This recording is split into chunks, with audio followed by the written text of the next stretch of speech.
Molly, there's one thing I'll say for you. You've done a good job. You know how to handle men, and you know how to keep the line moving. Thanks, Mr. Brooks. You work hard, Joe. You're a good foreman.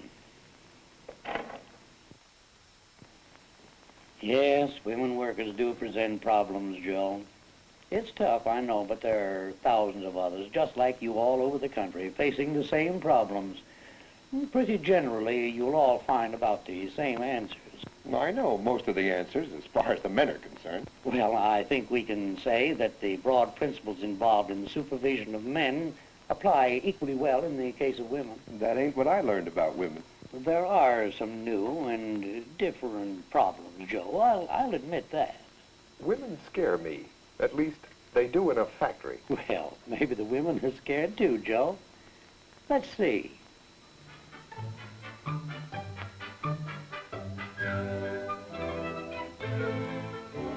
Most of them are working on their first industrial jobs, Joe. It's a totally unfamiliar world.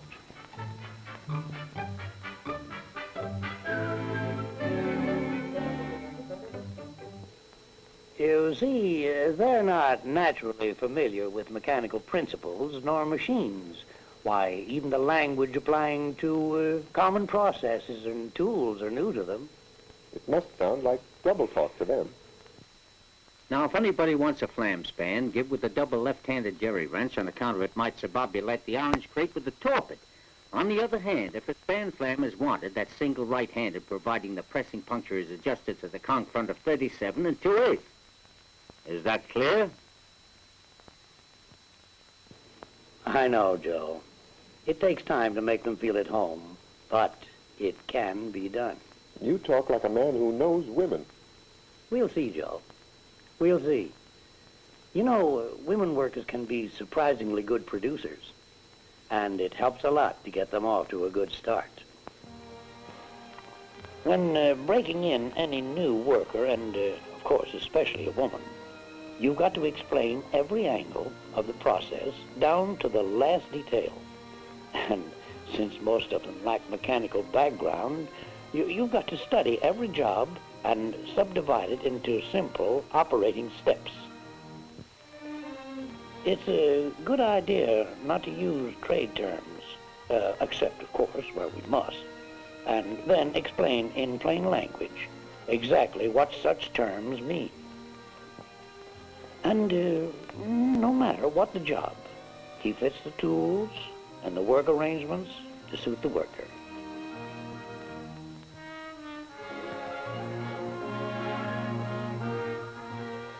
Women workers don't mind routine, repetitive work, and they're particularly good on work that requires high finger dexterity or an unusual sense of accuracy. The inspection foreman did a good job of breaking in those girls. He remembered that what's old stuff to you and me is brand new to them. And I was just thinking what a dub I'd be doing something that's old stuff to my wife, but new to me. Well, like baking a pie. How did it go today, Joe? Oh, all right. You troubled about something? No, everything went all right, Molly, but... You know, I had 7 requests for time off today. Well, I guess women don't realize what it means to stick on the job. Maybe they don't. How was your day? It was pretty quiet. I did the washing this morning and cleaned the house. And I took Junior to the dentist. Hmm? And did the shopping. I put up 16 jars of jam this afternoon. Then I went to work on Junior's clothes. Joe, I'm sorry supper's late. Nice going, old lady.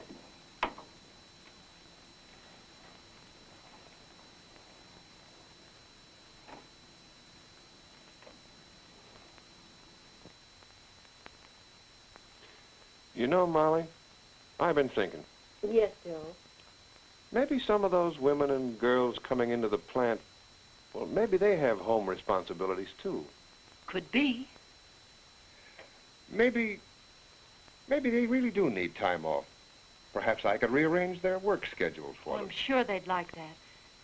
So many of them have two jobs, Joe. One in the home, one in the plant.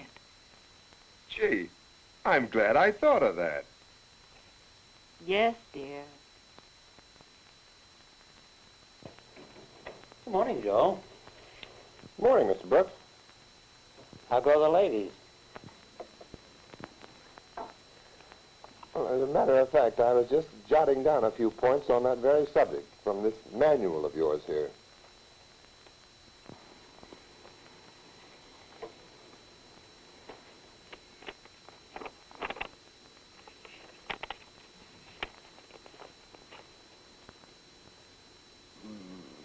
Women are individualistic by nature and are apt to make a personal application of any action, rule, or regulation. You're telling me. The supervisor should scrupulously avoid spending too much time with any individual woman worker, holding everyone to the same standards of performance and avoiding any appearance of favoritism. That's a neat trick, if you can do it. Well, Joe, this all boils down to 4 things to remember. 1, don't mix pleasure with business. 2, women can be awfully jealous of each other. 3, avoid undue familiarity. And finally, women are more sensitive than men. I'll say they're sensitive. Why, only yesterday, after I finished talking to you, Yes? I saw a foreman take it right on the chin when he caught a girl working on her drill press without her safety cap on. Mary, you're supposed to wear a cap when working near a drill press. Well, why pick on me? The other girls aren't wearing their caps. Look, the rule book says wear a safety cap. So put your cap on.